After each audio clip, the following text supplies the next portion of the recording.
가인과 아벨을 통해 참된 예배가 무엇이며 하나님께서 어떤 사람을 기뻐하시는지를 함께 나누어 보겠습니다. 아담과 하와가 에덴에서 쫓겨난 후 두 아들이 태어났어요. 첫째 아들 가인은 농사꾼이었고 둘째 아벨은 양을 치는 사람이었어요. 아담이 선악과 앞에서 시험을 받은 것처럼 이 형제들도 하나님의 말씀을 믿고 순종하는지 그것을 입증하기 위한 시험을 통과해야 했어요. 아벨은 하나님이 말씀하신 대로 어린 양을 잡아드렸고 가인은 자기 손으로 정성껏 기른 곡식과 열매를 드렸습니다. 가인도 최고로 좋은 열매를 드렸겠죠. 그런데 하나님은 아벨의 제사는 받으시고 가인의 제사는 받지 않으셨어요. 왜일까요? 사도행전 4장 12절에는 이런 말씀이 있습니다. 다른 이로서는 구원을 얻을 수 없나니 천하 사람 중에 구원을 받을 만한 다른 이름을 우리에게 주신 일이 없음이라. 이 말씀처럼 구원은 예수님의 희생을 통해서만 가능하기 때문입니다. 피 없는 제사는 하나님께 나아갈 수 없는 길입니다. 아벨은 예수님의 보혈을 상징하는 양의 피를 믿음으로 드렸고 가인은 자신의 노력과 행위를 의지했습니다. 가인은 자신이 드린 제사가 거절되자 화가 났어요. 왜냐하면 그는 자신의 방식이 틀렸다는 것을 인정하고 싶지 않았거든요. 요한일서 3장 12절을 볼까요?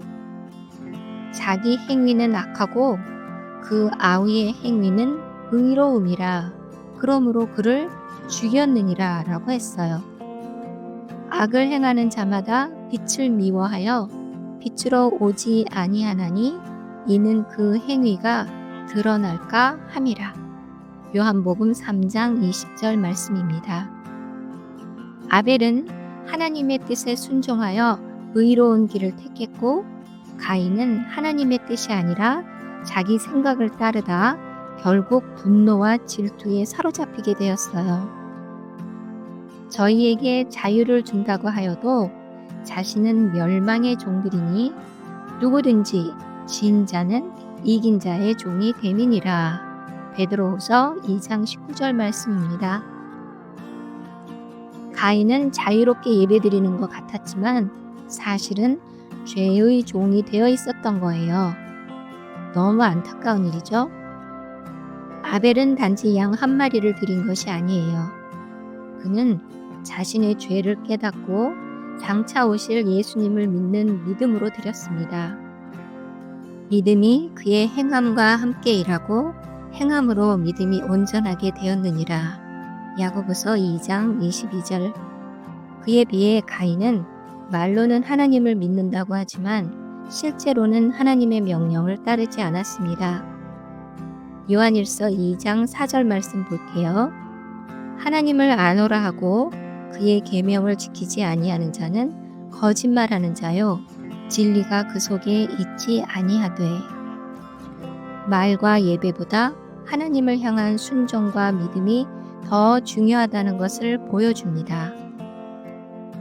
이 두 형제는 단지 옛날 사람이 아니라 세상 끝날까지 존재할 두 부류의 사람들을 대표합니다. 한 부류는 하나님의 말씀과 희생을 믿고 따르는 사람들이고요. 다른 부류는 자기 의와 방식으로 하나님께 나아가려는 사람들입니다. 이 두 부류는 마지막 시대에도 존재해요. 그리고 하나님의 심판 앞에서 모든 행위는 드러나고 하나님의 길이 의롭고 참됨이 증명될 것입니다. 가인은 결국 분노를 참지 못하고 아벨을 죽입니다. 하나님은 그의 죄를 책망하시면서도 가인의 생명을 즉시 거두지 않으셨어요. 왜일까요? 하나님은 가인의 죄를 통해 죄가 얼마나 위험하고 파괴적인지를 보여주기 원하셨고 또한 하나님의 공의가 완전하다는 것을 온 우주에 입증하고자 하셨습니다. 가인은 살아남아 유리방황하며 죄가 불러온 삶의 결과를 그대로 보여주는 증거가 되었습니다. 그가 살았으며 셋을 낳았고 창세기 5장 6절. 셋은 아벨 대신에 태어나 믿음의 계보를 잇는 자손이 됩니다. 하나님의 계획은 언제나 멈추지 않고 이어집니다. 고린도후서 4장 4절 말씀 보겠습니다. 그 중에 이 세상의 신이 믿지 아니하는 자들의 마음을 혼미케 하여 그리스도의 영광의 복음의 광채가 비치지 못하게 함이니. 기도할게요. 사랑의 하나님, 가인과 아벨의 이야기를 통해 참된 예배가 무엇인지, 또한 순종과 믿음이 얼마나 중요한지를 배웠습니다. 우리도 아벨처럼 말씀에 순종하며 예수님을 의지하는 믿음으로 살아가게 하소서. 세상 끝날까지 아벨의 길을 따르게 하시고 우리의 예배가 주님 보시기에 기쁨이 되게 하소서. 예수님의 이름으로 기도드립니다. 아멘.